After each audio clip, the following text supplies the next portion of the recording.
Bills Mafia. Tonight on the Air Raid Hour, we are setting the Buffalo Bills draft board at cornerback.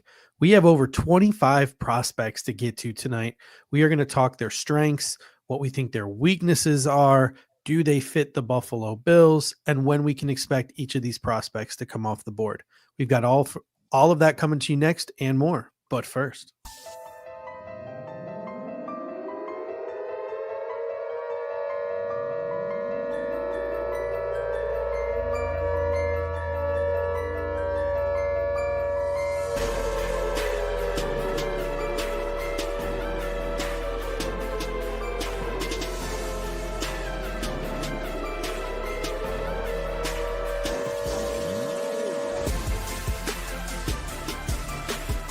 welcome to the Air Raid Hour, a Cover One Network podcast. Here are your hosts, Judge Mathis and Tilt Money. welcome in, ladies and gentlemen, to the Air Raid Hour. My name is Steve Mathis. You can find me on X at The Bills Guys, joined as always by my co-host Dave Tilton. You can find him on X at Tilt Money. This show brought to you by Picasso's Pizza and the Cover One Sports Network. And Dave, I'll tell you what, I'm excited now because free agency is now 2 weeks old.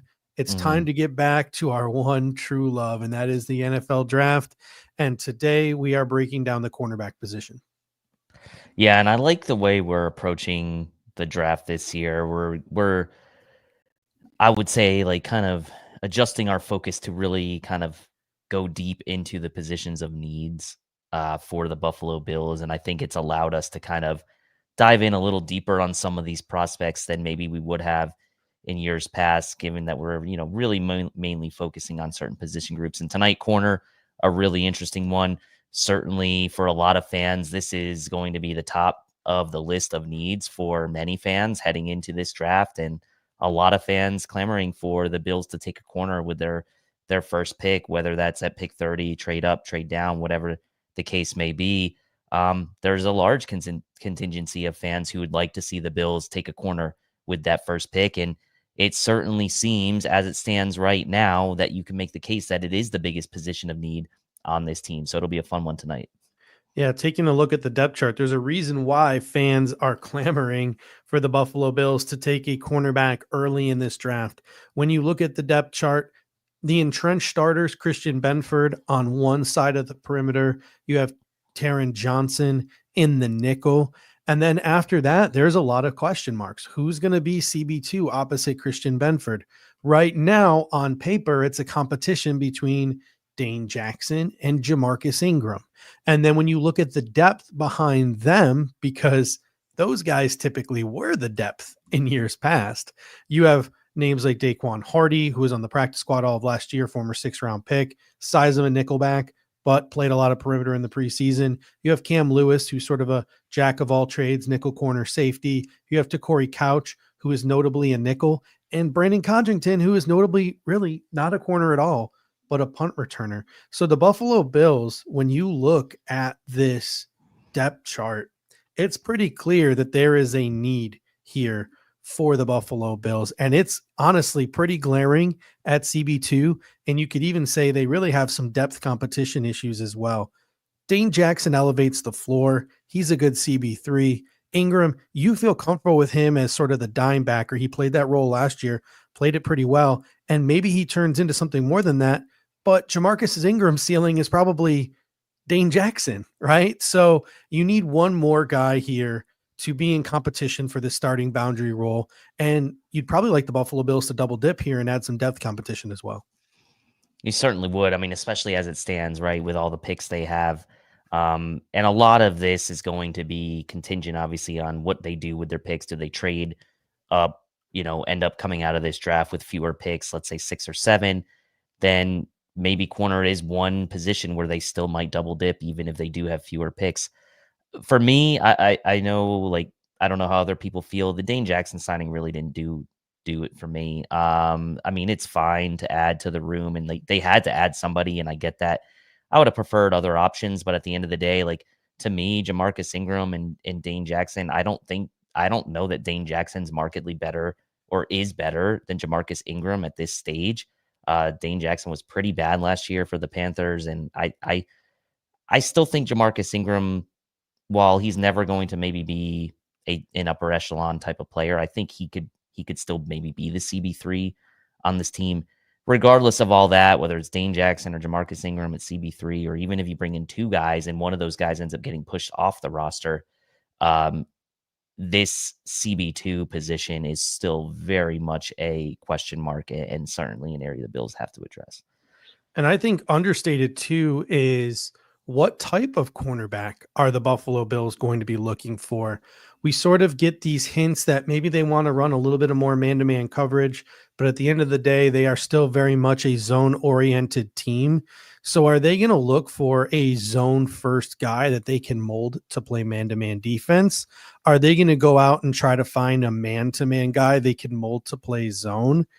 That's the question you have, and that's the question we're going to be asking ourselves tonight as we break down these prospects, because there are some of these guys and we're like, well, they're mostly a zone corner, but they can play man, or this is a pretty lockdown man-to-man corner who hasn't been asked to play a lot of zone. So when you're the Buffalo Bills, you're going to be doing some projecting. I think the Buffalo Bills would preferably like a guy who can do a little bit of both. So we're going to be looking for that tonight when we look at prospects who have done both throughout their collegiate career. Yeah, you mentioned the coaching changes. I think that it gives the Bills some flexibility on sort of who they go after. A lot of these guys, right, these prospects coming out, a majority of them have a lot of zone coverage experience and a mix of man coverage. Like, a lot of these guys we're going to talk about tonight could be fits for the Bills.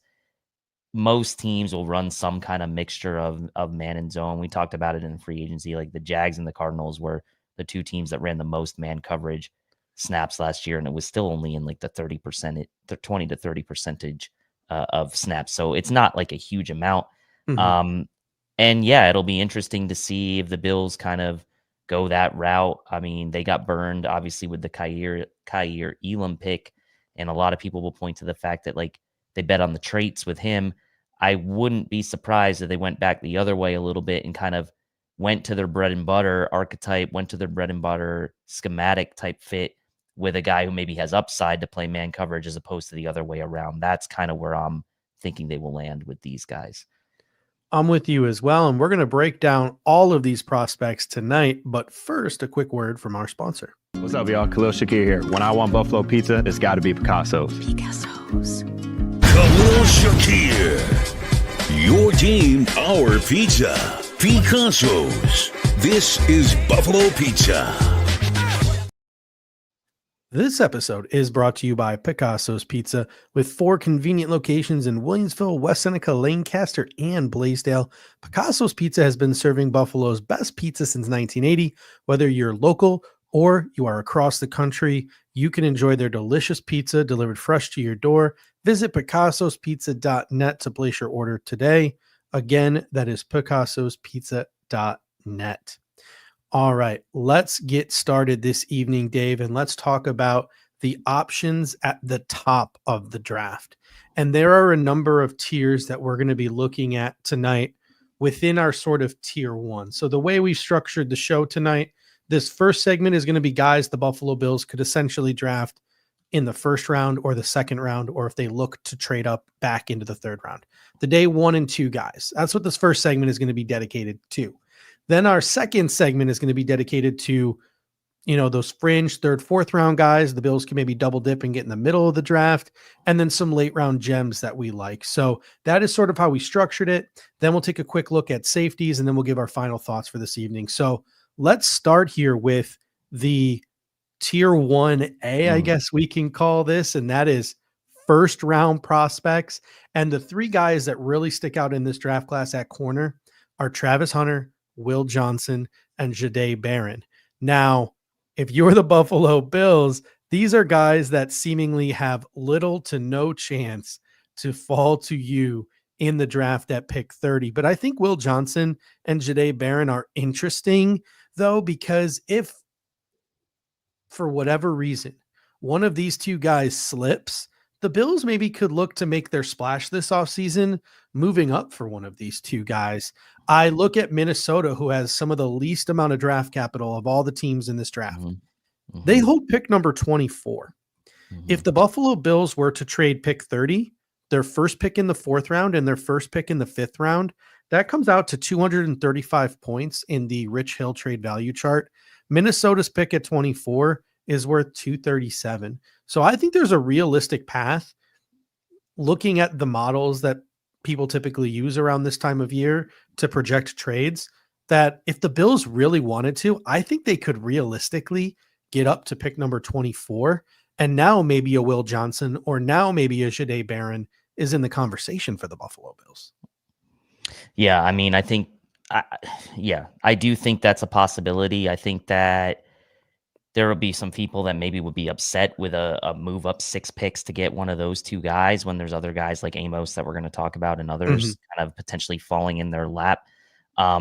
I think it just comes down to, does Brandon Beane think that a guy like Jahdae Barron or a guy like Will Johnson is markedly better than guys like Trey Amos or Max Hairston, right? I mean, that's what this whole equation comes down to. For my money, I would be fine moving up a couple spots for a guy like Barron, just because I think from a fit perspective, and really for Johnson for that matter too, maybe these guys do slip because they are a little bit more zone-based guys. They don't have the length of some of these other guys that we're going to talk about, like a Revel. They're not the longest guys. They're not the tallest guys. They don't have the biggest wingspans, but they would really fit well to what the Bills want to do. So does Brandon Beane be patient? Will one of these guys slip into the sort of the mid, maybe even late 20s to where maybe they only have to move up 2 or 3 spots? But again, like you said, it takes 2 to tango. Who are the trade partner candidates? The Vikings, like you said, look like a reasonable one. It's just a matter of whether Brandon Beane feels like without having that 3rd round pick this year, it's going to be worth moving up and potentially giving up more picks to get a guy like that when, as we're going to talk about here in a few minutes, there are plenty of other guys that could fall in their lap at 30. Yeah, I mean, it gets interesting. I mean, we're going to talk about Savon Revel tonight. He is a guy who is a CB1 sort of prototype in terms of physicality and build, but hasn't played a lot of upper level competition, hasn't played a lot of snaps, is coming off of an ACL. You have a guy that we're going to talk about at length in a moment in Trey Amos, who checks a lot of boxes for the Buffalo Bills. But at the end of the day, Will Johnson and Jahdae Barron are not man-to-man cornerbacks. They are not. And the man-to-man cornerbacks are typically the ones that go the earliest in the draft. See Travis Hunter, who might go, 2nd or 3rd overall in this draft, and he can, play wide receiver too. But those 2 guys, I think, just check so many boxes of what the Buffalo Bills want to do, because even though they're elite, I think they're elite zone corners. I think everyone we're going to talk about afterwards is a good zone corner. I think these guys are elite zone corners. And if you can go out and you can get yourself a Jahdae Barron or a Will Johnson, who are elite zone corners across from Christian Benford, who I think in pinches, when the Buffalo Bills want to, maybe 15, 20, 25% of the time want to run some man-to-man defense, I think they can do it in spurts, right? Just like you mentioned, teams that are running man-to-man the most are only running it 30% of the time. So I think a guy like Will Johnson, I think a guy like Jahdae Barron, we're not going to talk at length about them tonight. If the Bills draft them, we have our show notes prepared and we'll talk about them at length, but really just know that these 2 guys are legitimately just dream scenario picks. And if all it's going to cost you is like a 4th and a 5th round pick to move up, when those 4th and those 5th round picks might be struggling to make our roster at this point because of how much depth we have, to me, I say go for it. Really. In that scenario, if it's only going to cost you a 4th or a 5th, I would do it. I totally agree. Looking at the 2nd tier of cornerbacks, we have 1st, 2nd round guys. These are guys who could easily go right around where the Buffalo Bills are selecting at pick 30, maybe before, maybe a little bit after. And these are guys who will probably be gone by the time the Buffalo Bills get to pick 56. Really not expecting any of these guys to be on the board. Maybe Benjamin Morrison, because the injury has kind of hit him a little bit. But Trey Amos out of Ole Miss, Savon Revel Jr. out of ECU, Maxwell Hairston out of Kentucky, Azari Thomas out of Florida State, and Benjamin Morrison out of Notre Dame. Let's start with Trey Amos here. And this is a guy I want to get into. 6'1", 195 pounds, out of Ole Miss, transferred from Louisiana, where he started his career, to Alabama, then finally to Ole Miss. He's got 31-inch arms. He ran a 4.43 40. He looked really good, I think, in the drills in Indy, and just he looked fluid and he transitioned very well. Guys like Eric and Ant and Aaron Quinn are already pounding the table for this guy for the Buffalo Bills. They think he's a fit. They think right around 30 is where he should go in this draft. He's kind of the best of both worlds because he has shown positives throughout his career, both as a zone corner and as a man corner. And he's got natural ball skills. He's a willing defender against the run. He just checks so many boxes. 51% allowed completion rate in 2024, 3 interceptions, 10 pass breakups, a 54.5 passer rating allowed. So a really good senior season for Trey Amos, checks a ton of boxes. I think athletically, he's very close. He's within the margin of error to a guy like Trey White, who the Buffalo Bills took right around pick 30, pick 28 in 2017.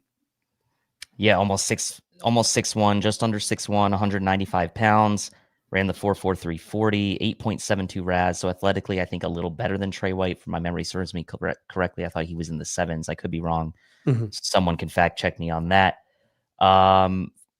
Some interesting other tidbits on Trey Amos. 4th highest max acceleration time of anybody at the combine with those new next-gen stats that they were keeping track of.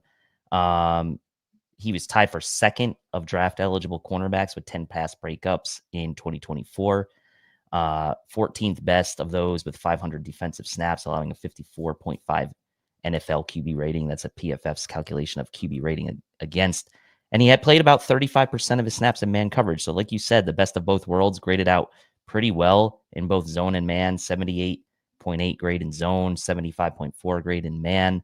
And graded out pretty well as a run defender as well with an 81.0 grade in 2024. So this shows, in my opinion, in the game tape as well, his ability as a run defender.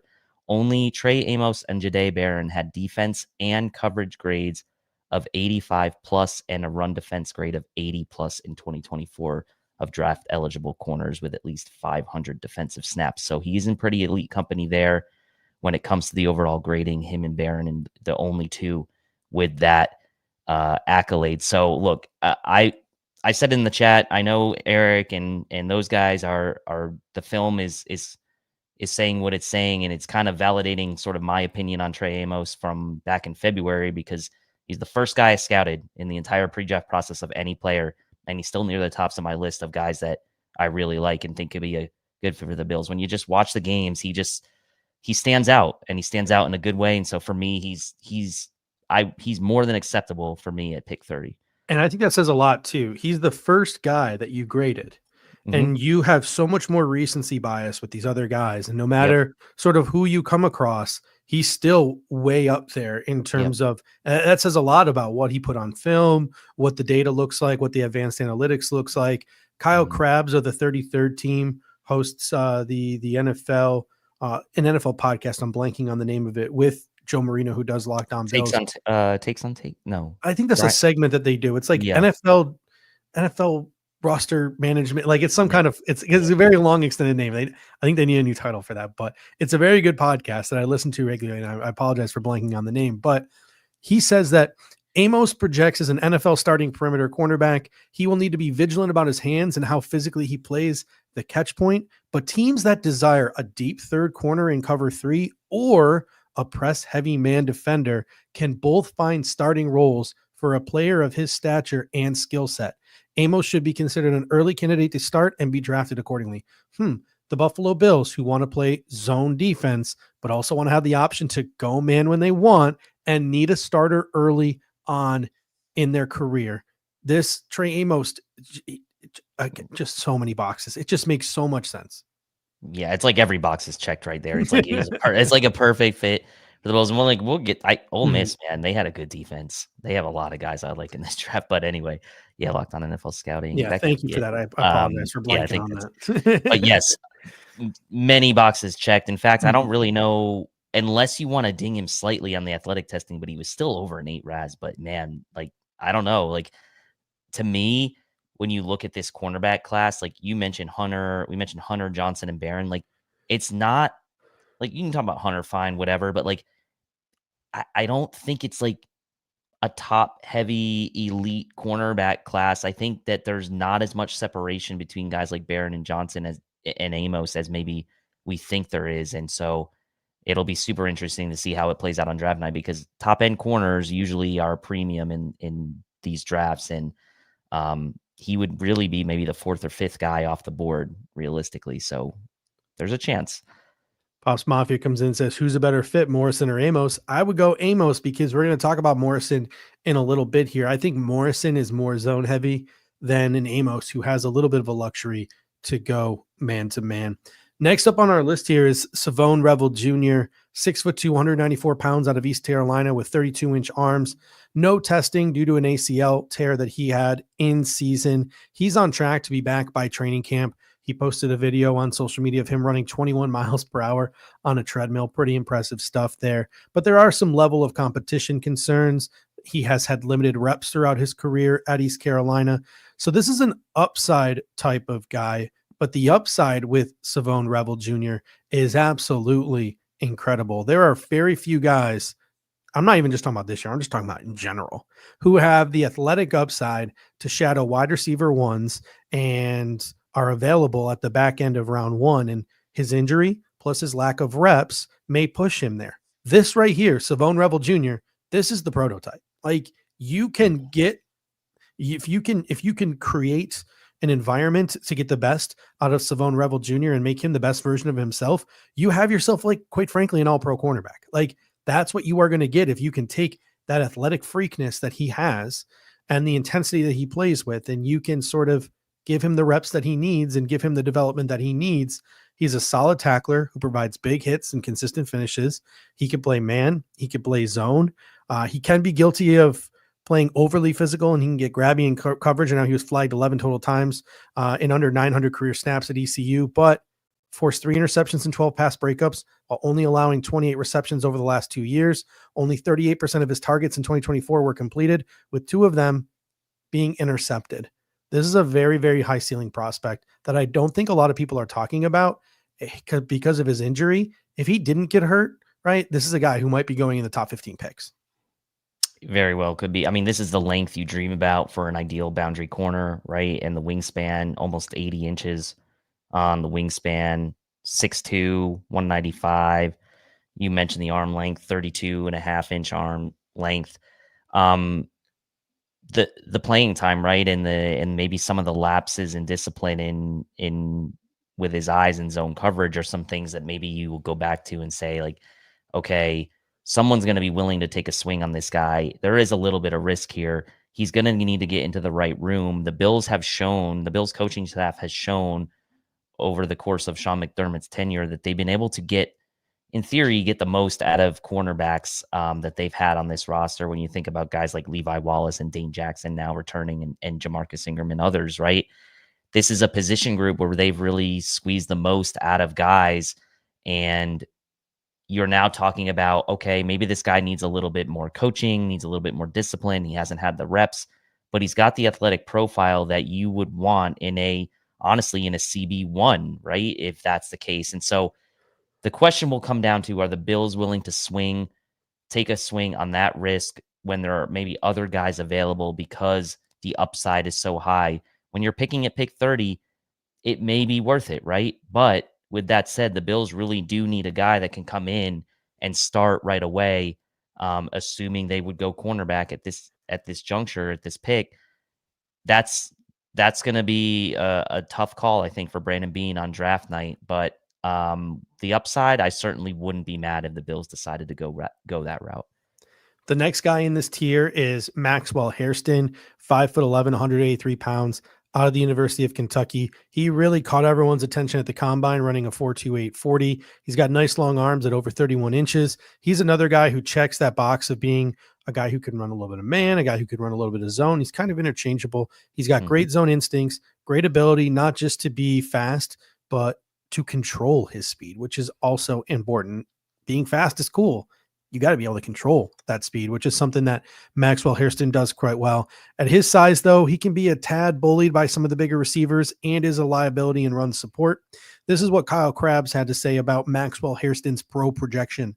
Hairston projects as a zone-heavy scheme developmental starter. He's feisty, combative, fearless, and agile, all qualities that allow him to play from depth and process plays unfolding before pressing the issue in space and on the edge. Hairston could benefit from a year of added strength development, but his eye for the game suggests he can be called upon early if necessary.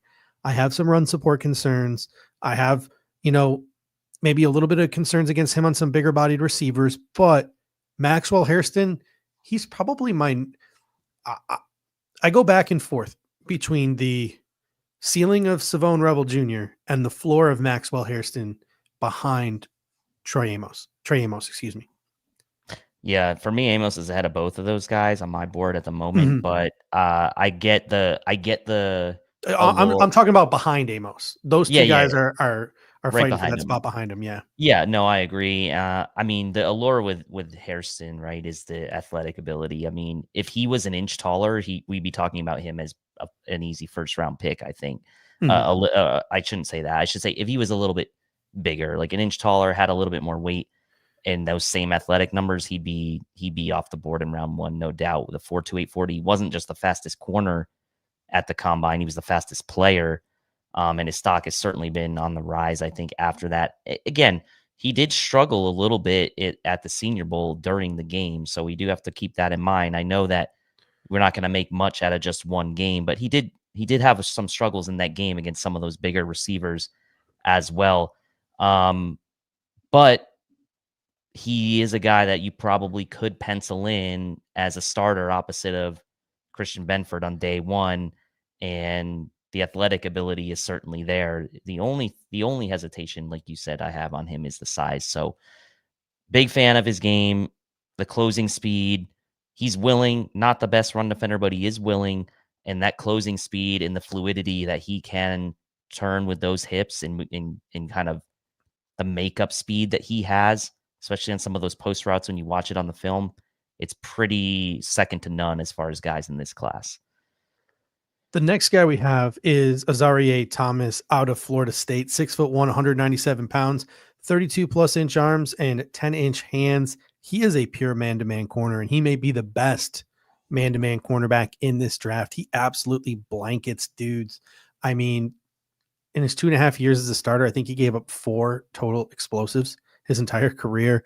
Speed is a concern. He did run in the high 4.5s at his pro day per reports. People question his recovery speed. I'm not really too concerned about it that much.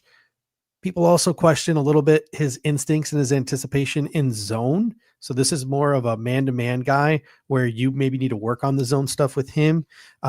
He's getting better, but he does struggle a little bit in run support, lunges too much, uses his arms, but he's got the size and he's got the willingness to go out there in run support.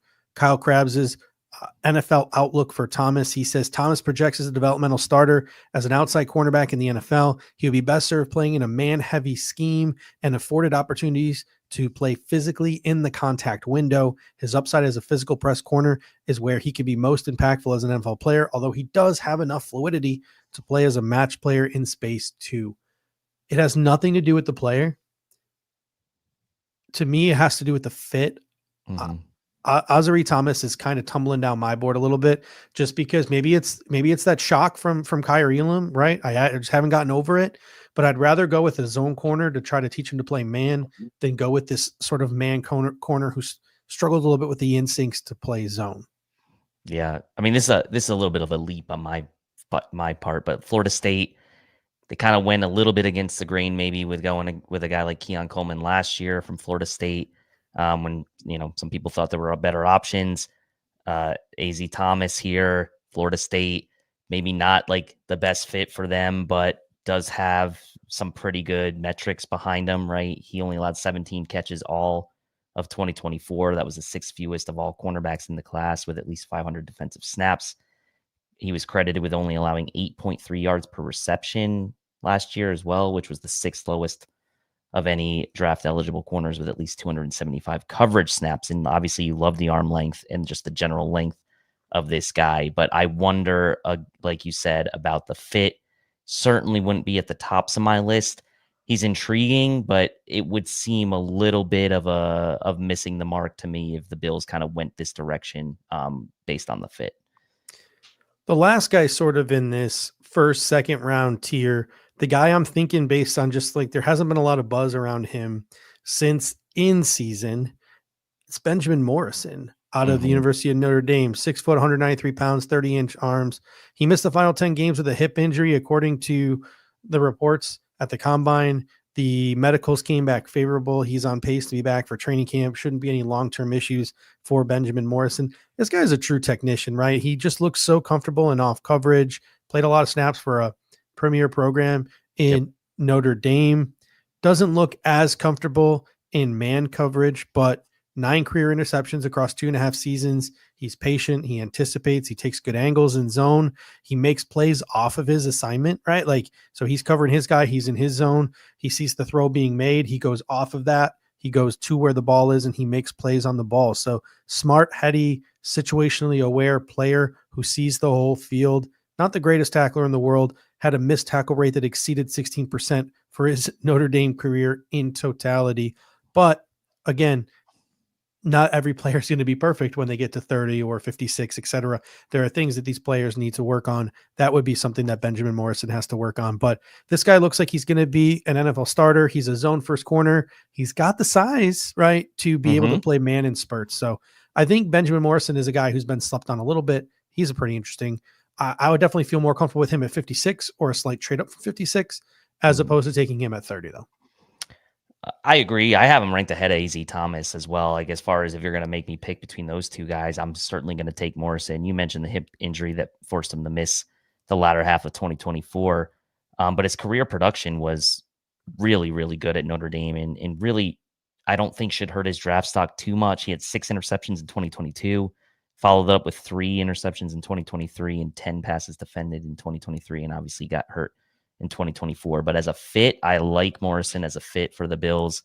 I think he might not have the highest ceiling, although he has had the ball skills in his early in his career.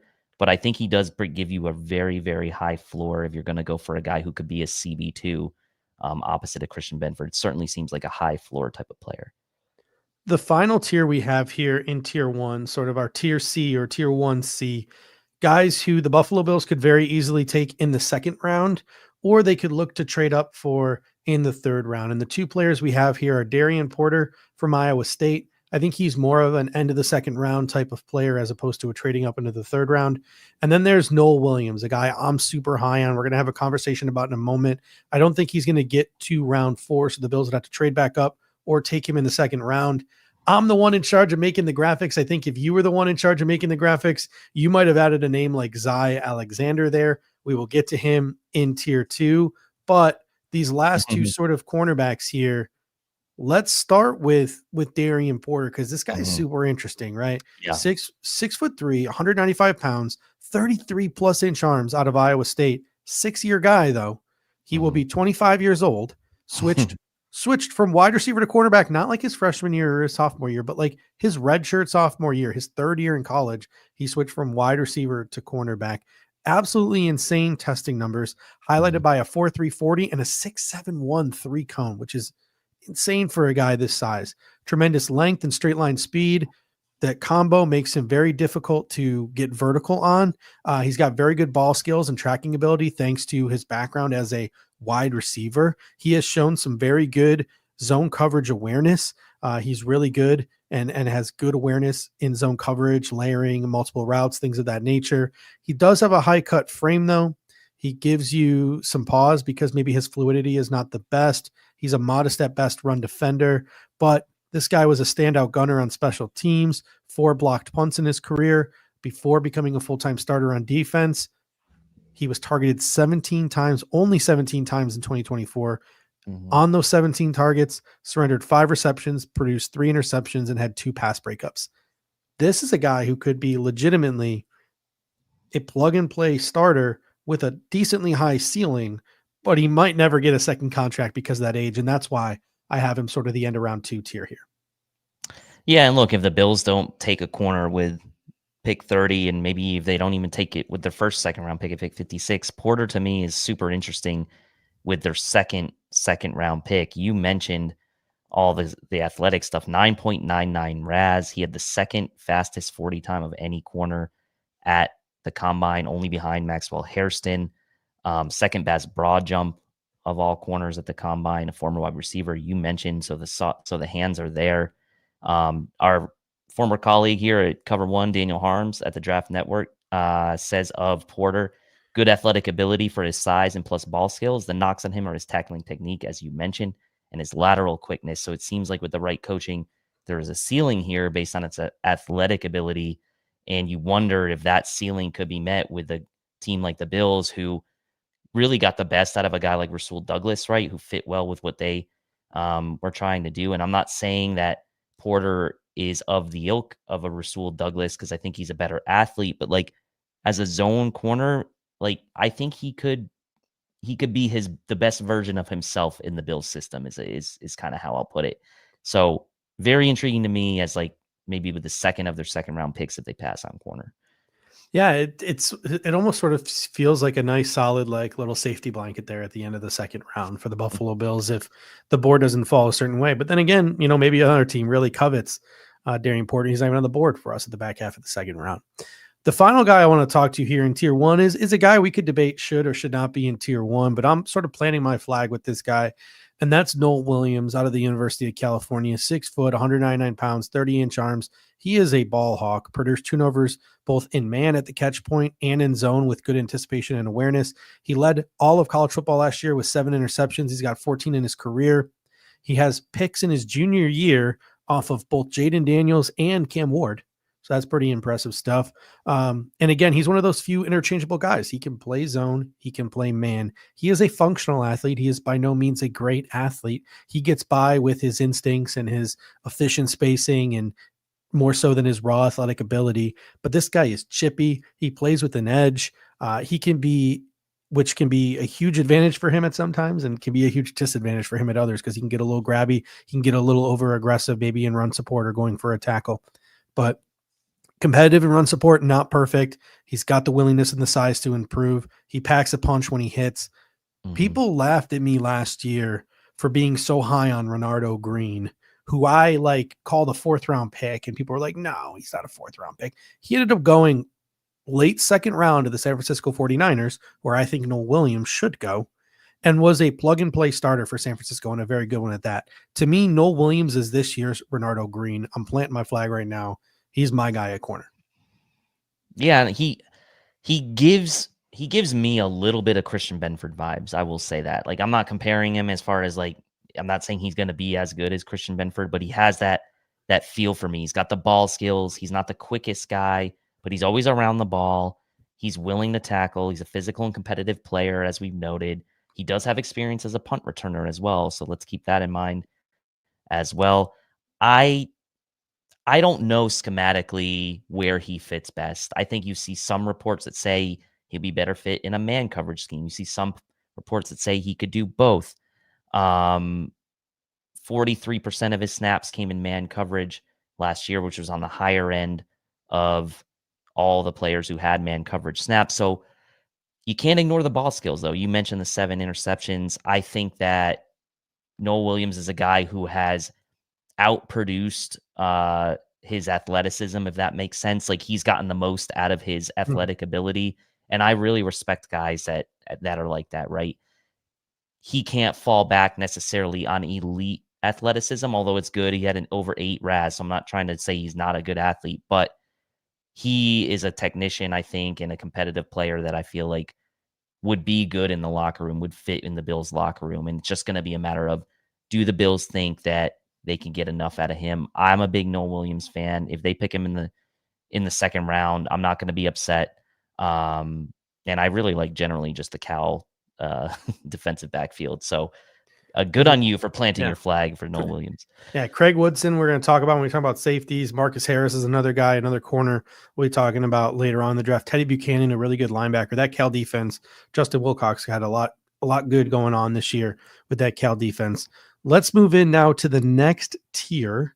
And this would be tier 2, tier 2A, whatever you want to call it. These are guys that are projected to go early day 3. So 4th round guys, if they go in the 3rd round, wouldn't shock anybody. These are excellent double dip candidates. Some of these guys are borderline. I could see a world where they could be starting CB2 week 1 if things don't go our way the first 3 rounds and we have to take one of these guys in the 4th round. The names I have here: Mello Dodson out of Kansas, Zy Alexander out of LSU, Dorian Strong out of Virginia Tech, Jacob Parrish out of Kansas State, Kobe Bryant, also out of Kansas, and Denzel Burke out of the Ohio State University, national champions. As much as I hate to, and it pains me to say that. Dave, what are your thoughts on the guys who are projected to maybe go third, fourth round? I really like this tier outside of Denzel Burke. I put Burke there because that's where he's projected to go. Yep. The Bills also met with him at the combine. He's last on my list, and not a very nice, not a very complimentary report that I'm going to have on Denzel Burke. But what are your thoughts on some of these guys here? I like that group. You mentioned it, kind of like it's a good group. I'm also not as high on Burke. The Kansas guys, the Kansas tandem of Dotson and Bryant, I like. Both very similar in size, 6 feet, 180, 190 pounds. A guy like Dotson, very decorated career at Kansas, 53 games played alongside Kobe Bryant. 12 career INTs, 5 INTs, and 2 pick sixes in 2024 to kind of cap off his career. So I do like Dotson. Honestly, like, I know you mentioned it earlier, kind of like, oh, like, I bet you're going to want to talk about Zy Alexander. And I do like Zy Alexander.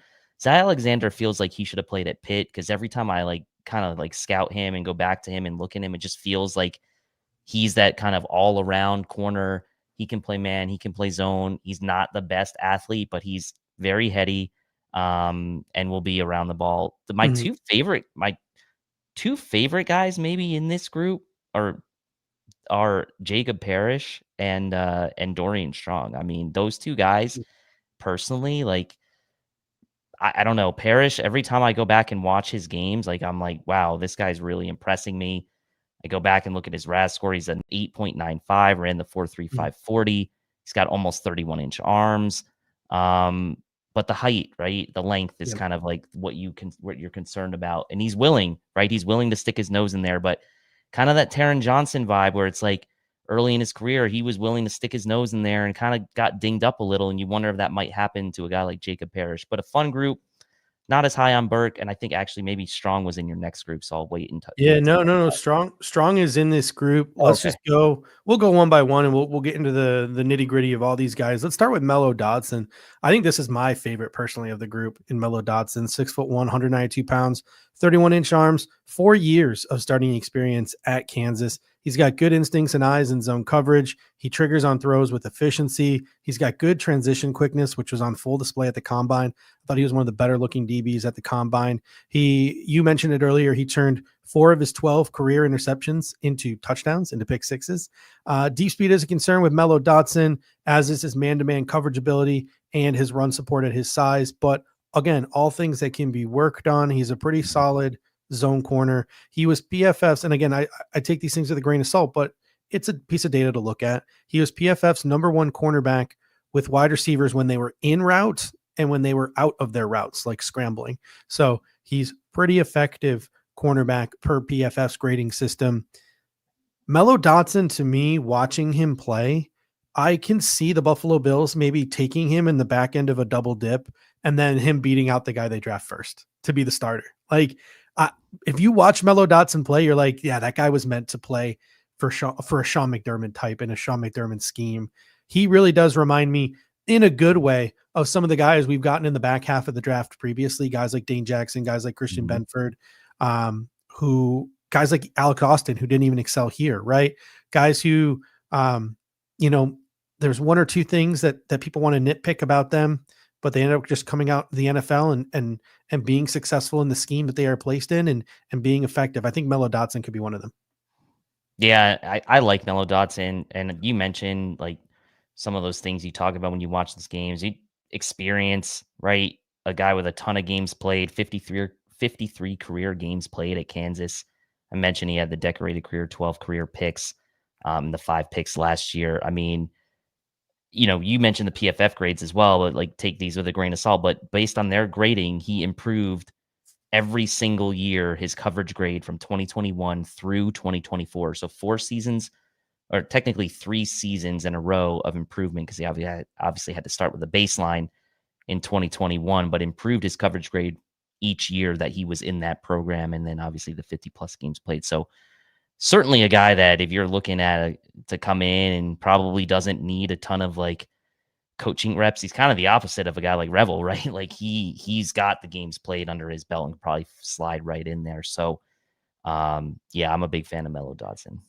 Next up is Zy Alexander out of LSU, 6'1", 187 pounds, 31-inch arms. There are some athleticism questions with Zy Alexander, a 3.39 RAS, 4.56 40, but he's got excellent coverage technique. He's very consistent. But the question is, with those athleticism concerns, will that consistency and will his ability to cover hold up against NFL players consistently on a week in, week out basis? He's slower to transition and he's a little stiff in the hips, which can hurt his technique. He probably can play man in spurts, but he's definitely better off in a sort of a drop zone because of those issues, trying to keep things in front of him. Strong tackler, willing and effective in run support. He does have some injury concerns, the ACL in 2023, a concussion in 2024. This is what Kyle Krabs had to say in terms of projecting where Alexander fits in the National Football League. And tell me this doesn't fit the mold of a 6th round pick for the Buffalo Bills at cornerback, even though I think Zy Alexander will go sooner than that, right? The Bills have just had some luck drafting guys later. Alexander projects best as a developmental starter in a cover 3 zone heavy defensive scheme. He's got length and combativeness as the catch point, but his ability to transition and play with vertical speed on the boundary will leave him at risk of some explosive plays. He'd be better served playing leveraged over the top of routes as a deep zone defender. Sounds a lot like a lot of these Bills corners that they draft late in the draft. So Zy Alexander, whether it's in the 4th round or his athleticism slips him into the 5th or the 6th round, I think he checks a lot of the Buffalo Bills boxes. Is he going to be a guy who is going to blow us away and be like an all-pro? No, but I think he is a guy who can add some competitiveness to the room.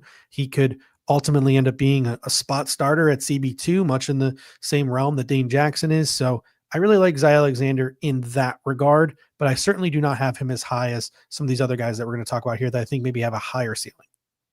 Yeah, I agree. Now, if you want to talk about a guy who reminds you of a departed Bills corner, like Zy Alexander reminds me of Rasul Douglas. He is a guy that lengthwise, he's got length, right?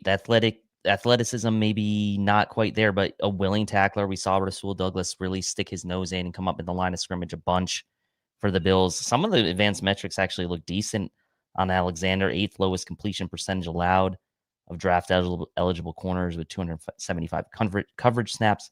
He's had multiple INTs in 3 straight seasons. And he's graded out favorably in zone per PFF's grading scale as at 80.1. 0 penalties against in 2024 on 578 defensive snaps. So a very disciplined player as well. A solid guy for a day 3 pick, I would say. And certainly a guy that I would be very comfortable with as the second end of a double dip. This next guy is a guy who excels in zone, but has also shown that he can play man. He's a very Billsy type of pick, in my opinion, and that is Dorian Strong out of Virginia Tech. Yep. Good height. He's a little slender at 185 pounds. He's 6'1", 30-inch arms. He's got a track background, played wide receiver in high school, has started at Virginia Tech since his freshman year. So he's a heady player. He's got really good recovery speed when he's beat. He's very competitive, disciplined eyes. He's aware, really good zone corner. A lot of experience, though, despite the fact that he's a zone corner with press. He's got good technique, good timing. In 2024, teams just avoided him. Like, no one was throwing in his direction in 2024. Therefore, he had more opportunities and was better in 2023 because of that. But over the course of his career, 7 interceptions and forced incompletions percentage above 15% in all of the seasons as a starter. So he's forced a ton of incompletions in his career as well. I really like Dorian Strong. I think he's a guy maybe you can get in the 4th round. And again, this is a guy just like Mello Dodson, where whether the Bills draft someone in front of Dorian Strong or they happen to not draft someone in front of Dorian Strong, he just, to me, I feel like with just all of his experience and the way he plays, if everyone else on our defense gets a heck of a lot better, I can see a guy like him plugging and playing week 1, even if he doesn't have the draft pedigree of being a day 1 or 2 guy.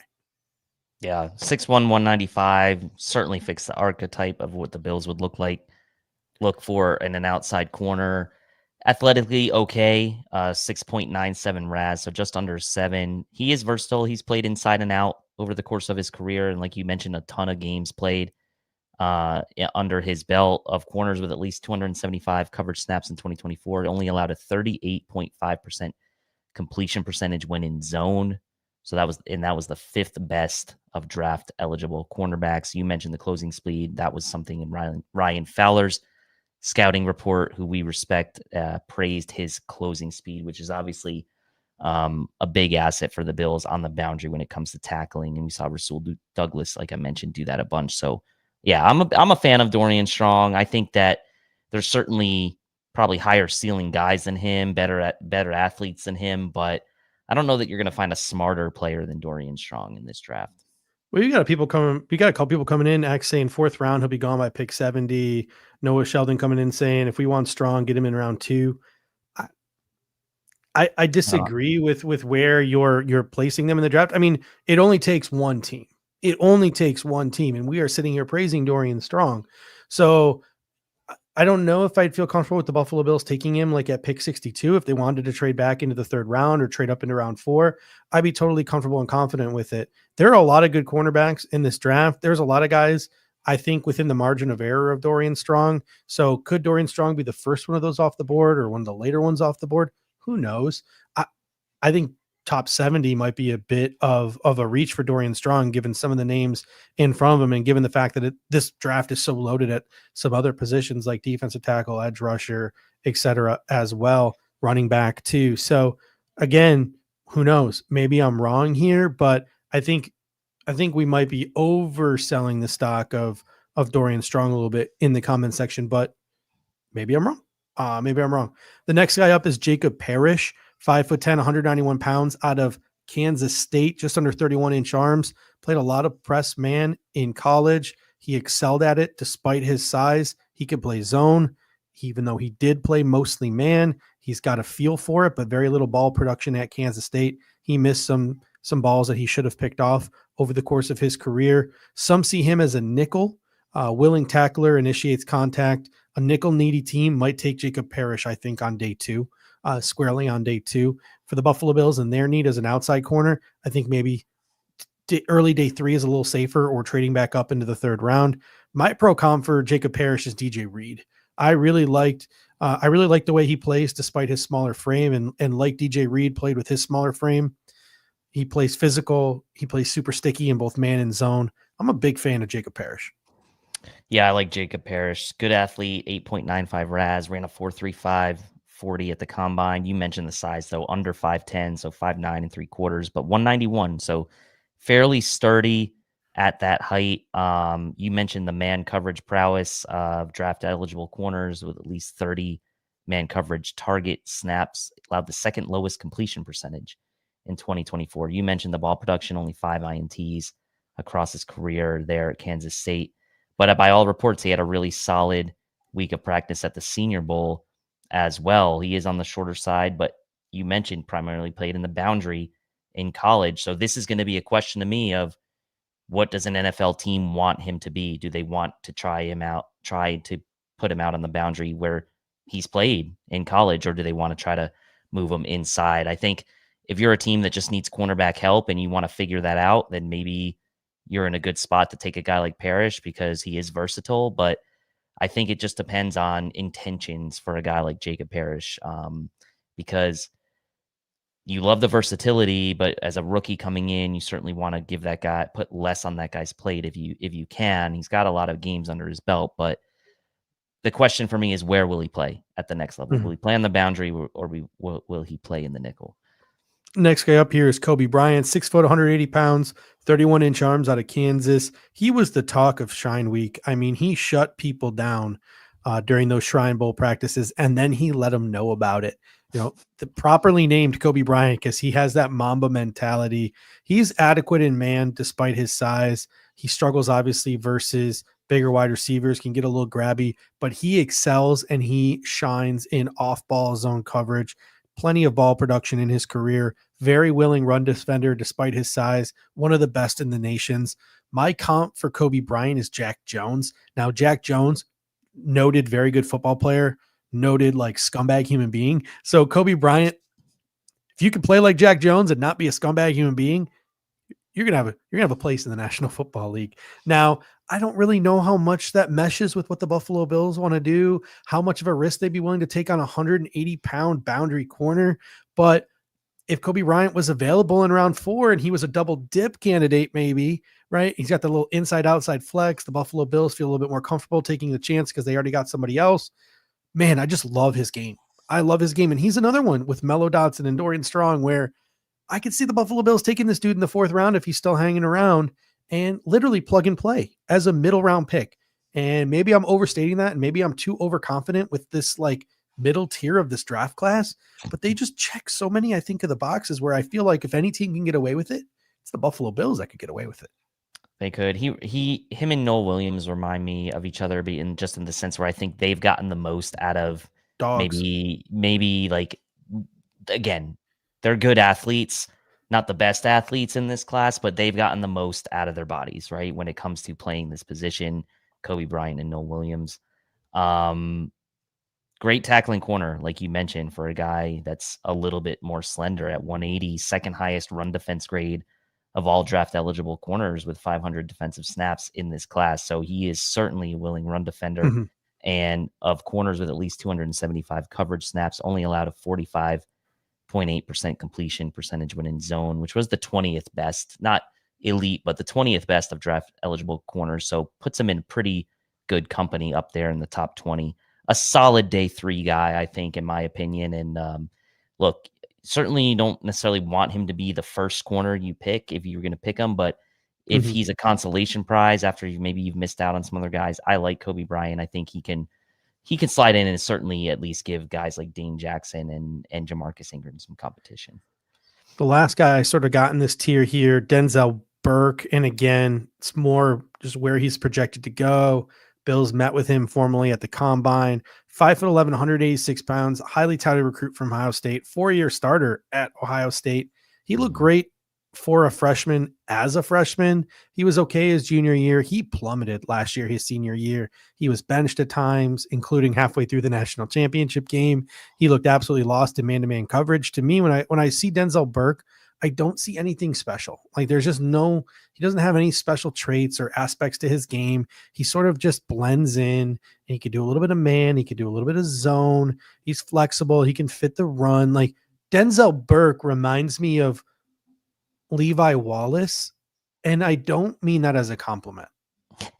Like, you know what I'm saying? Like if you're drafting a guy in the 4th round and you got a guy who was a 4-year starter at Ohio State, like, shouldn't be comping him to UDFA out of Alabama, who the Buffalo Bills squeezed every ounce of juice out of him, and then he completely fell off a cliff when he left here. Like that's not something when I think you want to get comped to. And to me, that's Denzel Burke. He kind of is just like Levi Wallace. He just kind of exists out there. Yeah, I mean, it's like it's okay when you look at sort of some of the metrics on him. He's got a ton of experience, 50 games played, but only 4 career INTs at Ohio State. Had his first multi-interception season in 2024 with 2. He is scheme versatile. Obviously, he comes from the good program pedigree and a decent athlete. Will take chances at times, but you kind of live with the results. He allowed a pretty high completion percentage, 70+% completion percentage in 2024, 34 catches on 47 targets he allowed in 2024. So yeah, it's just one of those where maybe the logo on the jersey doesn't exactly match the player profile here. I think for me, he's squarely day 3 only. I'm not gonna let the fact that he's at Ohio State kind of cloud my scouting on him and put him into day 1 or day 2. Certainly not day 1, but day 2. He's just a day 3 guy for me. And with all these other guys that I like more, will I be mildly disappointed if they take a guy like Burke? Maybe, but at the end of the day, the Bills still need a corner. So if they take anybody that we've kind of scouted, he does have the experience. Maybe that's worth something. Yeah, hopefully it's a double dip, and he's not the first corner that we take. Taking a look at the bottom half of this tier, these are late day 3 options for me if I'm the Buffalo Bills, and who knows, some of these guys might go sooner, right? Like to me, these are guys that you take round 5 or later. These are the true double dip candidates, the depth competition. It's hard to imagine a world where these guys are challenging for CB2 across from Christian Benford, but You never know, because Christian Benford was himself a 6th-round pick who started from week 1. The Buffalo Bills always try to add these guys. We mentioned Levi Wallace, Jamarcus Ingram, Cam Lewis. I know those guys were UDFAs, but the Buffalo Bills added them right after the draft was over. And they've also added the Dane Jacksons, the Christian Benfords, the Alex Austins, the Rashad Wildgooses of the world.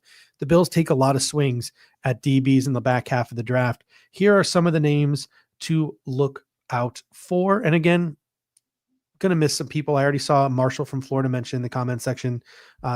Did not get to him really, but O'Donnell Fortune from South Carolina, Quincy Riley from Louisville, Tommy Hill from Nebraska, Za Frazier from UTSA, Isas Waxter from Villanova, Jamari Harris from Iowa, Jabbar Muhammad from Oklahoma, Marcus Harris from Cal, Bilal Cohn from Western Michigan, Justin Wally from Minnesota, and Jordan Hancock from Ohio State are the names I have on this list here.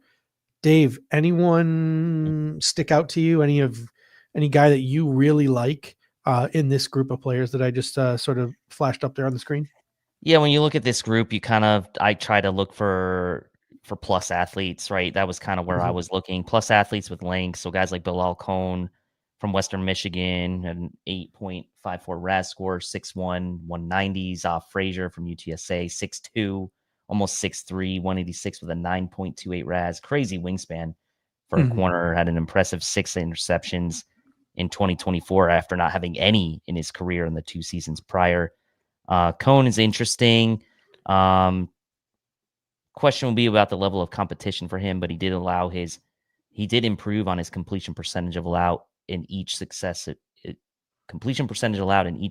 year,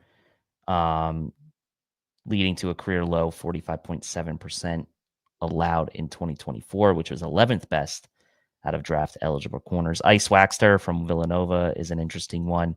PFF had him with a 90+ defense grade and a 90+ coverage grade in 2023, but then kind of dropped off a little bit in 2024. So obviously the Bills are familiar with Villanova enough to take a guy like Christian Benford. Do they go back to the well with a guy like Ice Waxter, who has length as well at 6'1", 209, a bit on the heavier side? So yeah, in this group, I'm kind of looking for those athletes. I'm looking for those guys with the length, and those are 3 guys that kind of intrigue me. Cohn especially, I think, is the one that I'd sort of put at the top of the list for me in that group.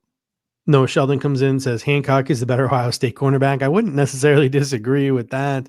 He also says Jalen Smith, USC, I believe, and Jason Marshall Jr. from Florida. I didn't have either of those 2 on my list. Just once I get to the back half, I look for traits here and there that I think the Buffalo Bills would be interested in. There was just nothing about Jalen Smith's game or Jason Marshall Jr.'s game that stuck out to me, but who knows, right? I'm not going to sit here and pretend like I did. Want to hear on either of those guys? Yeah. Want to hear my notes on Jason Marshall Jr.? Sure. So, someone's not going to like this. He did have a 9.03 RAS, which was pretty good. So he's got the size, 6'1", 200. He had a season-ending injury about halfway through 2024, so he didn't play the second half of the season. But I'm like, is Beane going to go back to the well on another Florida corner that's a good athlete? 45 career games played, but only 2 career INTs. So I don't know. I'm a little snake bitten from Florida, so I'm staying away. Maybe that comes back to bite me. Noah Sheldon also comes in and says Caleb Ransaw. I like Caleb Ransaw, but I had him as a nickel. I don't think nickel is too much of a need for the Buffalo Bills, like a nickel safety type.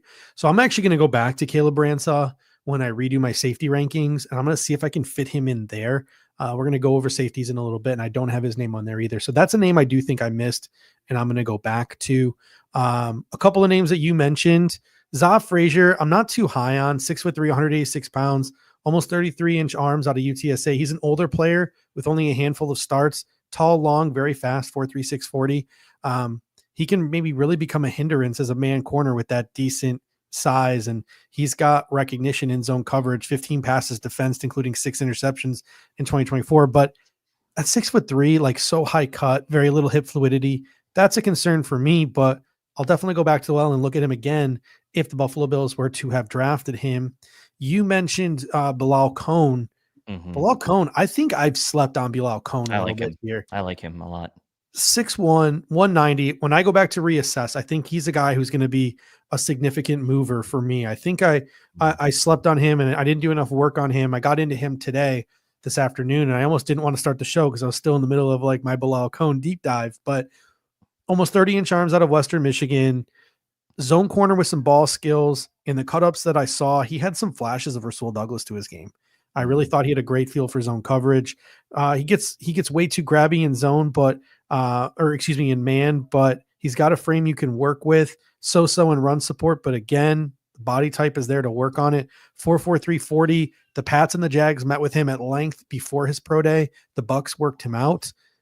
I saw someone comp him to Tarib Still, which really stuck out to me because Tarib Still was a guy who was a 5th round pick last year by the LA Chargers, started 12 games and had 4 picks. So maybe I'm sleeping on Bilal Cohn a little bit. And then here's a guy I'm out on. I'm out on Quincy Riley out of Louisville. And this is a guy I was very high on early in the process. And now I am out on Quincy Riley. 5'11", 194 pounds, out of the University of Louisville, 31-inch arms, 6-year senior, 4.48 40, has speed. He was a speed track guy in high school. He looks like a legit track guy, South Carolina state champion. 2023, he looked very good in man-to-man coverage. His tape was way better than his 2024 tape. He played through an ankle injury in 2024, but this is a guy, he does not carry his 5'11", 194 well. He gets out-muscled a lot, whether it's in run defense or whether it's in man-to-man coverage. I think his size impacts his ability to defend the run, and he struggles to fit the run. He's not great in zone. Coverage can be kind of passive, below average vision. I just think not a great zone corner. Gets a little grabby in man. Like maybe injuries played a role in that. Not great run support. Like just Quincy Riley does not check enough boxes for me, even though he's a guy I thought I would have liked because I especially liked some of the early reports that I read on him coming out of the Senior Bowl. Yeah, and you mentioned, I think there was a pretty big drop off for him in 2024 when compared to his 2023. And again, like the game tape doesn't lie. Sometimes these grades are obviously taken with a grain of salt, but he was the 29th best corner a year ago per PFF, and he dropped to 638th in 2024 of all corners in college football. So again, you take these grades with a grain of salt, but that's a significant drop. He did play 85% of his snaps on the boundary. Multiple INTs in 3 straight seasons. So there are some ball skills there, but did allow over 50% completion percentage in zone coverage, which put him 30th best of corners in this class with 250 coverage snaps. So, okay. Like there are other guys I would take over Quincy Riley, and the height is a little worrisome, under 5'11". So I'm kind of with you on him. To clean some things up here, O'Donnell Fortune from South Carolina, 6'1", 185 pounds, 31-inch arms. Part of that really good South Carolina defense. A bit slight, but he's got good instincts and ball skills. Legit closing speed, played well versus some big-time competition, had a big game against Alabama. I think he's a bargain bin end of the draft zone corner. You could probably develop into a nice spot starter. So really like O'Donnell Fortune as a double or a triple dip at the very end of the draft. Tommy Hill is intriguing. 6'2", 213 pounds, almost 33-inch arms out of Nebraska. There's talks that he could move to safety or nickel cornerback. He played through plantar fasciitis in 2024, and that's probably why he looked awful. So you really got to go back to his 2023 tape to get a true idea of what Tommy Hill is. He does his best work off the ball, but he certainly has the size to add press man to his bag. And guess who was his DB coach in 2024? Former Bills DB coach John Butler. So good arm length too for him, almost 33-inch arms. He also has experience as a kick returner. He did kick returns from 21 to 23. So like just so many like end of the draft, like cool little like this is a guy who you could bring into camp. He gives you special teams value. You can play him at the boundary. You can play him at the nickel. You can play him at safety. Like you can play him all over. So Tommy Hill is a pretty interesting guy there at the end. Esau Waxter, 6'1", 209 pounds, 31-inch arms out of Villanova. Everyone knows Villanova now because of Christian Benford. And Dave, I want to read Waxter's NFL.com profile that was done up by Lance Zierlein. And I want you to tell me what name comes to mind when you're hearing this write-up of a 6'1", 209-pound corner out of Villanova. Waxter is a big, strong, and Waxter is big, strong, and aggressive. He plays with a great deal of intensity and passion. He's limited in man coverage, relying more on his physicality than his footwork, but his coverage experience will be beneficial. He's very physical in attacking catch points, blockers, and running backs as a downhill player. He has the size and toughness for a move to safety, but needs to clean up inconsistencies as a tackler and stand out on special teams. Possesses NFL frame and length for a move from cornerback to safety, effective face guarding when it is necessary, accelerates and hammers into pass catchers to jar throws free, play strength to quickly get off blockers, has stopping power as a hitter and tackler in run support. I don't know. What is it? The whole like converting from corner to safety, Villanova, late round pick. Like, what vibes are you getting from Esas Waxter here? I mean, yeah, I mentioned, I mean, assuming you're talking about Christian Benford, but I mean, Yeah. it's like, All the criticisms here are technique based. and From this scouting report, he's got the tools and he's got the demeanor. yeah, and he's 8.01 RAS. And like I mentioned before, 90 plus defense grade and 90 plus coverage grade in 2023. Did drop off slightly in 2024, but 6'1", 209, almost 32-inch arms, 78-inch wingspan, 4.56 40. I mean, he very much seems like he was the successor to Christian Benford at Villanova. And yeah, I mean, the Bills would certainly probably go back to the well there, I would imagine. If we're looking for just some purely zone corners, there's a couple of pretty solid end of the draft, purely zone corners. You got Jamari Harris, 6 foot, 191 pounds, 31-inch arms out of Iowa. In his Iowa career, he had 8 interceptions and 19 pass deflections. He's an instinctive cornerback with good reactive quickness. James Foster, who's a really good follow on Twitter. He does some really good film work. The 3 things he says about Jamari Harris: outstanding zone IQ, sticky and press man, physical run defender. Now, the consensus is a little bit different from James. He's an older guy. Most people label him as zone only, but I think a guy like Jamari Harris late could be a quality depth addition. Can never go wrong with those Iowa DBs. You have Marcus Harris from Cal, 5'11", 189 pounds, 29-inch arms. Another solid zone corner, shows high-level IQ, feel awareness, good fluidity, doesn't get fooled by misdirection that showed up in a couple of his scouting reports, tackles well, fits the run well, has special teams value as a gunner and potential return man. And then Justin Wally out of the University of Minnesota, 5'10", 190 pounds, 30-inch arms, highly experienced cornerback with good size and speed, 4.4 40, has good ball production, started 42 out of 49 career games at Minnesota, good mirror and match footwork and press, peeks in on a quarterback and schemes on jumping 3-step drops, athletic recoveries after missteps in coverage, clings tight to bigger targets and competes hard at the catch point, darts in and off the edge to cut down runs before it starts. He's handsy. He'll draw some flags. He gets a little over aggressive to double moves, but that's because he's naturally a zone corner. So between Wally, Marcus Harris, and Jamari Harris, there are some pretty decent zone corners late in this draft as well. I like Wally. I mean, he's a little short at 5'10", but he's 190, so he's fairly sturdy. Ran a 4.4 40. Sports Reference College Football credits Wally with 49 games played across 4 seasons, all at Minnesota. 7 career picks, 27 passes defended. Of draft eligible corners with at least 250 coverage snaps, allowed the 5th lowest completion percentage in 2024 at 41.8%. So a solid zone corner to kind of pick up late in the draft if you've got a bunch of picks still. And then you got Jabbar Muhammad, who's just kind of chilling there. 5'9", 182 pounds, 28-inch arms out of Oregon, formerly University of Washington. I feel bad for that guy. If he was in any other body, I think he'd be a day 2 pick. I know Eric Turner is a big fan of Jabbar Muhammad. I know but Jabbar Muhammad's got a lot of fans out there, but to me, just everything about his profile and his build screams UDFA. But hey, Jabbar Muhammad is a UDFA, I wouldn't mind. But drafting him, wouldn't be the end of the world if it was the 6th or the 7th round.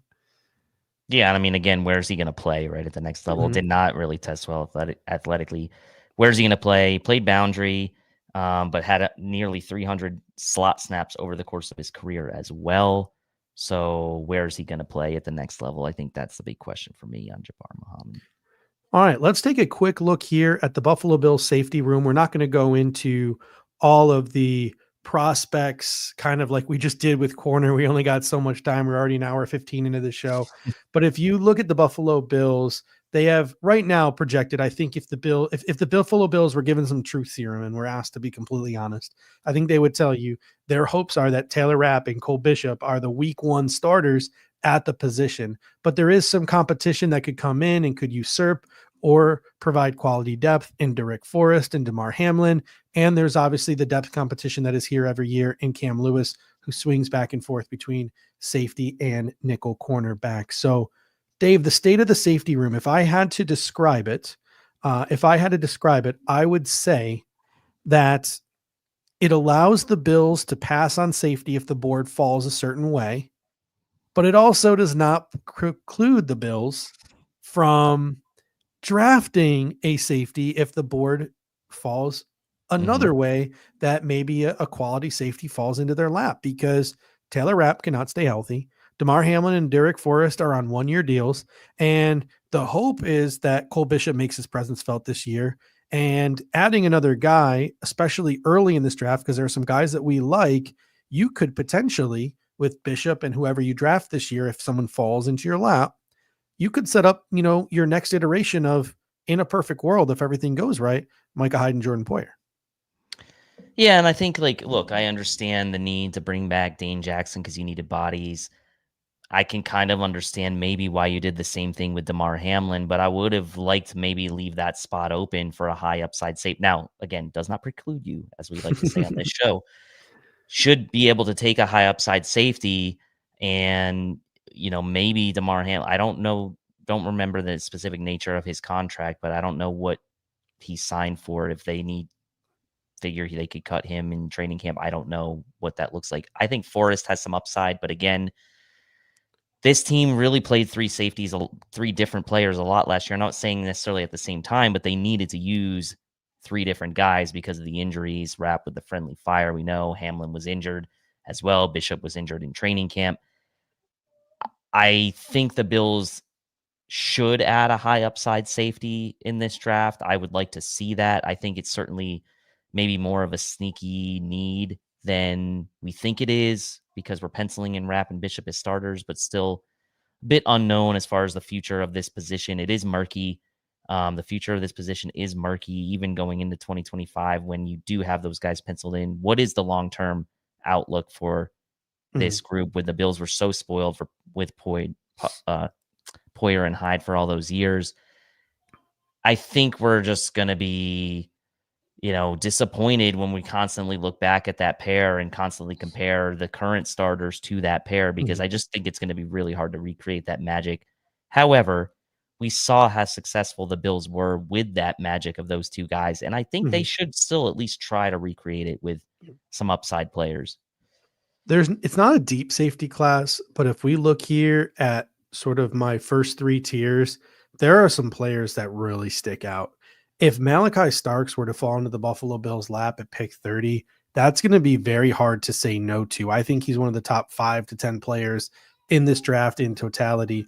Obviously, you have the physical specimen that is Nick Eamon-Worry. We've both talked about how we're a little bit lower on him than consensus.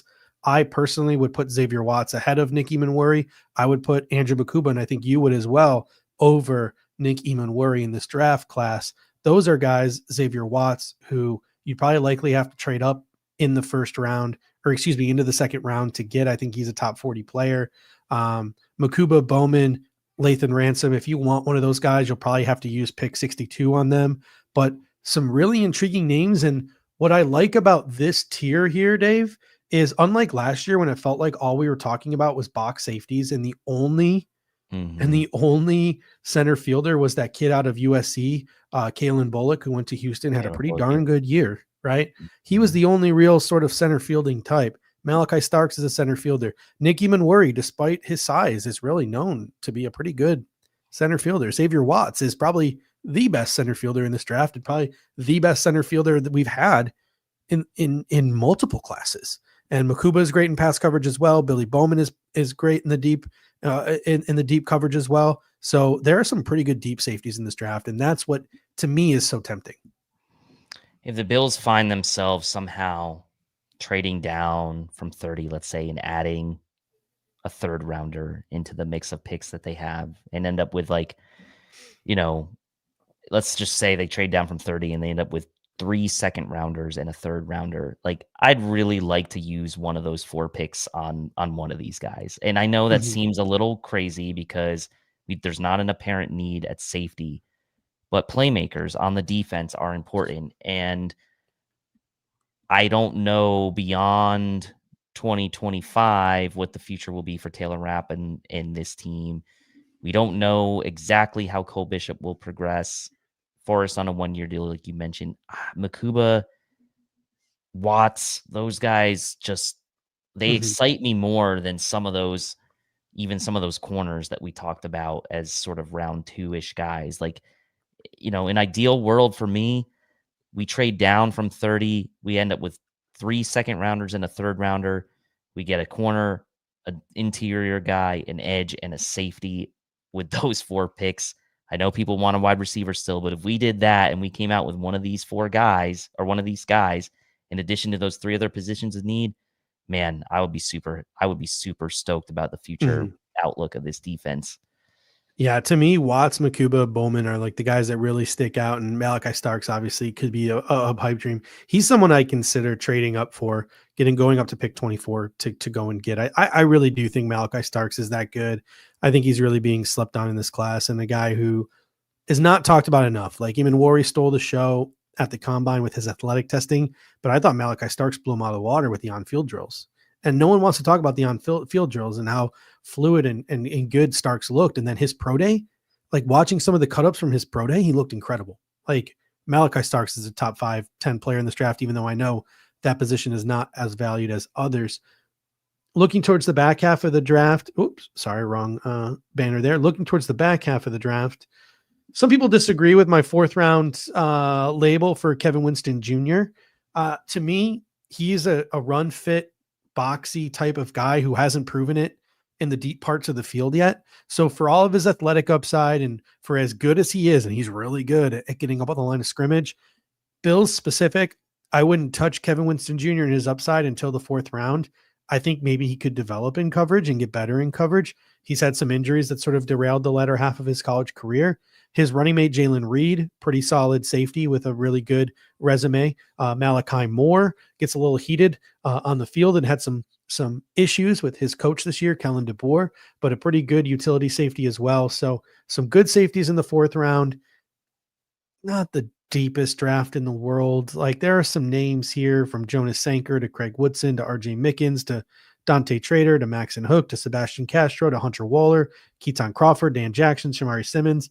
I really like Woolard and Crawford for their special teams ability. I think RJ Mickens is being slept on a little bit in this class. Craig Woodson is my sleeper. And I know a lot of people really like Jonas Sanker and really like Dante Trader Jr. But any of those safeties towards the end of the draft, day 3 of the draft, tempt you at all?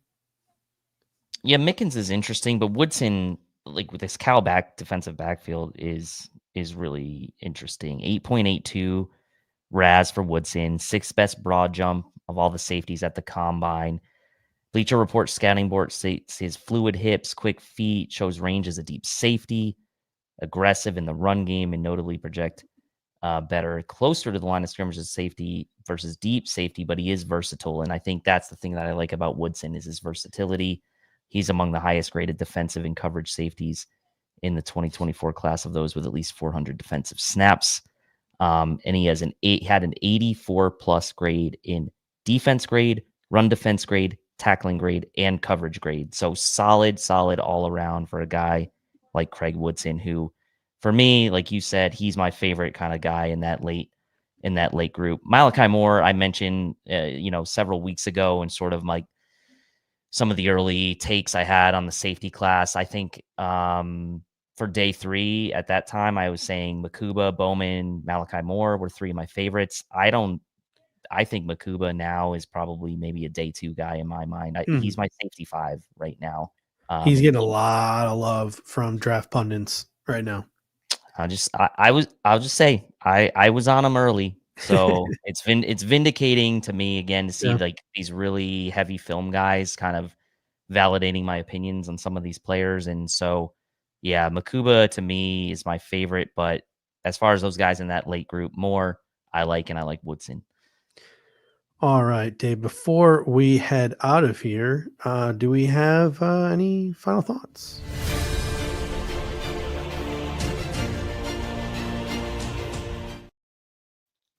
Anything you want to close out the show with this evening?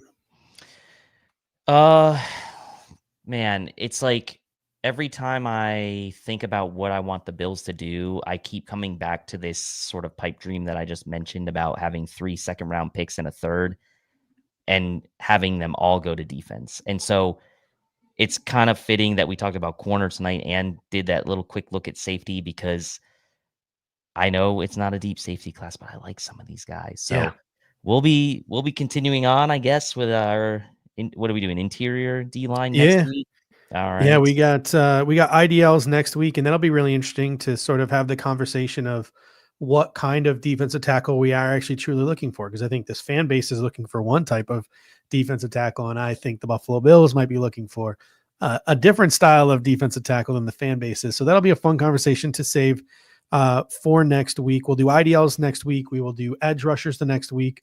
We'll do a week on wide receivers, and then once we sort of get those big needy position groups out of the way, we will then go to our day 1, our day 2, and our day 3 conversations where we will start comparing guys across position groups too. So, we might not get to linebackers. We might not get to tight ends. And I think tight end could be a low-key need later on in the draft, going for maybe a blocking type of guy. We can have those conversations when we get into those shows closer on towards the draft, because we're officially 30 days until the NFL draft today. We got to fit our no matter what show in there too. No matter what show in there as well. So got a lot of stuff coming up for you guys over the next couple of weeks. Thank you so much for sticking with us. If you are looking to help us out, there are 3 ways in which you can do so. Number 1 is the easiest. All you got to do is smash that like button. Really helps us out with the algorithm. The second thing you can do is you can click that share button, and you can share this podcast on social media or text it, email it to friends, family members, anyone you think would like to be a part of this conversation. I know we really respect your guys' opinion in the comment section. We love it when you guys can sort of drive some of the conversations. I was pretty embedded in my notes tonight, so I didn't get to the comment section as much as I wanted to, but hopefully I got to it enough. Hopefully no one feels disrespected in the comment section tonight. And then the final thing you can do, if you really want to help us out, and if you feel like your comment wasn't heard tonight, you can leave us a comment once the show is over being live. Once we hit the end stream button and this show just becomes available on demand, you can leave a comment. It can be a prospect you think we missed. It can be a comment on something we said. It can be your own thoughts on a prospect, whatever it is, a go Bills, a compliment, a criticism, whatever it is. We will spend the rest of the week getting to those comments and returning those comments. And the more comments we can get in those comment section, the more it helps us with the algorithm as well. So those are the 3 ways you can help us out here at the Air Raid Hour. We really appreciate you guys' support. This show would be nothing without you guys. Yeah, I really want to appreciate everyone. And it's so nice to see like the chatter in the comment section about draft prospects, because it makes me feel like we're not as crazy as we maybe think we are about being so obsessed with the draft. But man, it's once the sting of the season kind of wears off, and again, another year without a Super Bowl, this part of the off season is really, it brings me back to life. So I appreciate everybody here. All right, guys. Thank you so much. We really appreciate it. Until next time, go Bills. Go Bills. Thank you for watching tonight's episode of the Air Raid Hour. Make sure to hit that like button on the way out. If you are catching the show on demand, leave a reply in the comment section and we will respond over the course of the week. You can always listen to every episode next day on all major podcasting platforms, including Apple Podcasts and Spotify, by searching Air Raid Buffalo. Thank you for your continued support, and as always, go Bills!